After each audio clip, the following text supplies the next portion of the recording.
So the last bit on improvisation here is a state thing. It is the state you're in when you're improvising. And please go back and watch the other 4 videos on this subject. It's in the playlist, and it should be easy for you to find them and then watch them because this is a huge area, improvisation. What is it really?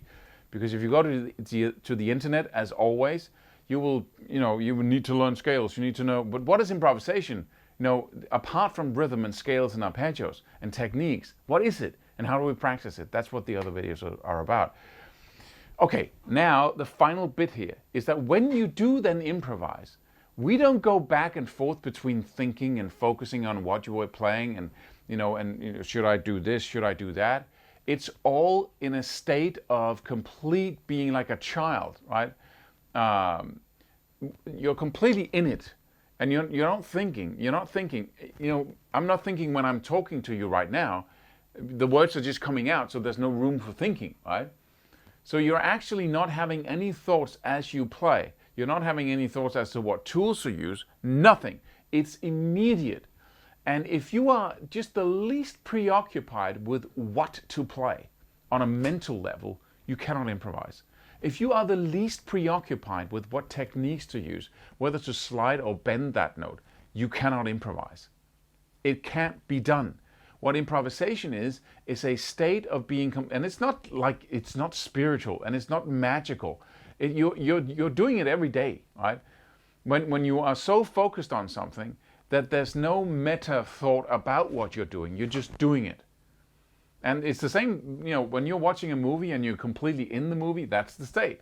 But in this state here, we're actually doing something as we are in that state. So instead of watching a movie passively or a film, depending on what side of the water you're on, then you're actually in that same state. But now you're basically experiencing your brain and body improvise. And I know this sounds like, oh, what an artsy thing. And I hate that because it's practical.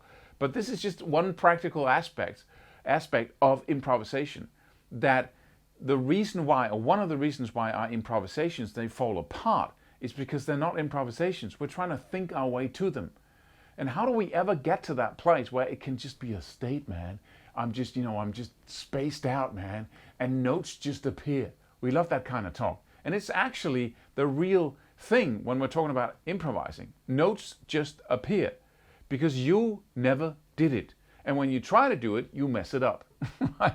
Or you can pre-compose it and then play it. But just when you do that even, right? Now you have a track to run on if you composed your solo. But who's really doing it in the moment? Are you going, okay, now I need to play that next note in the 4th fret on the G string, and then I really need to pull it off down to the 3rd? You can't even do that, but there's no time. So your body is firing off patterns. And that's what happens when you're improvising as well.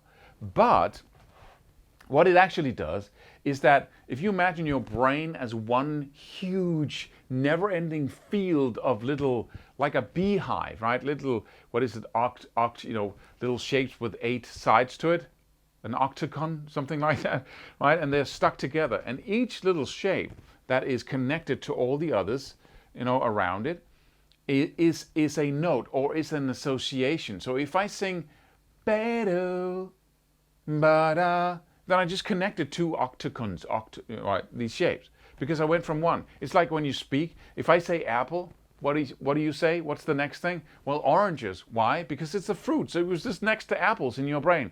Or somebody else might say, okay, apples, and you say grandma. Why? Because grandma's house was just right next to, like a natural association from one to another. Okay, you say grandma. What do you say over there? Well, then I say apple pie. Right? Oh, we're back to apples now, right? Why do you say that? Because my grandma always made apple. So it's like it's stepping from one to another. That's how we dream, right? Chaotically going from one association to another. And the interesting thing about dreams, if there is one, is then why did you pick that association instead of this over here? Why are these two so closely connected, right? Why do you show up for a job interview in your dream and then the next thing that happens is that you're fired the next day? Why is that a natural association in your brain, right? But the same thing goes for improvising. We're basically jumping from little shape to shape, right? And I do that when I speak. How did I choose the next sentence? Where does my ideas come from? The next association, right? When you do that here, in order for you to associate naturally, musically, you need to shut off the conscious part of the brain. It needs to shut up. It needs to stop talking. You can't have, I wonder what I'm gonna buy for groceries, right? I think, or I might use another scale. Isn't it funny how I never used the natural minor, even though I could? But you can't have that conversation with yourself. So there's silence in there, first of all, right? And then all you listen for is like what happens next.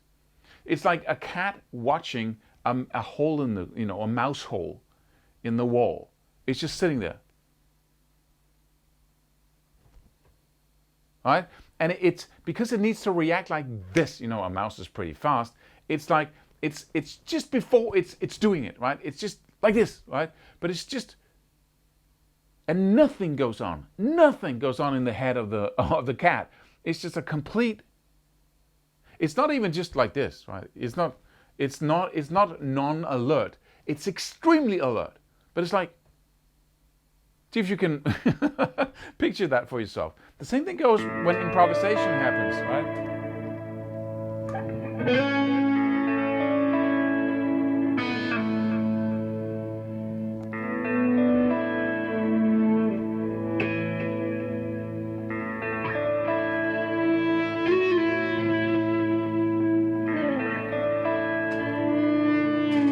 Right?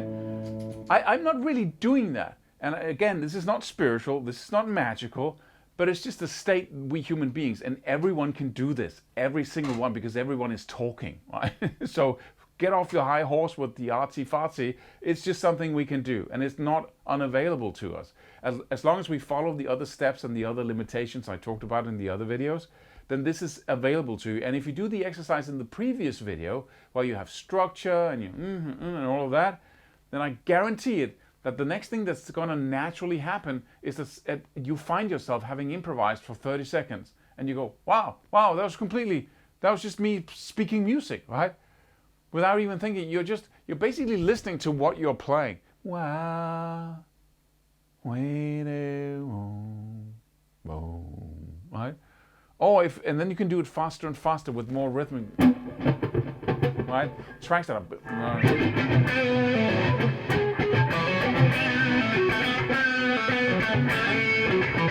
Right? And then suddenly you say better than do bone do bang be better than do right right, and then suddenly you're actually improvising and you can do it at a very high level of speed. That's it, man. That's the state you want to get to. And so know that if any one of these parts of the chain of improvisation is broken, then you can't improvise. It's simply not possible. So go back and watch the other videos and then watch them over and over again. Listen to them in your car until you have this little tiny philosophy about improvisation down, if I could speak. Okay, so hope to see you in another video here. Don't forget to subscribe. Go download the free course. Have fun practicing.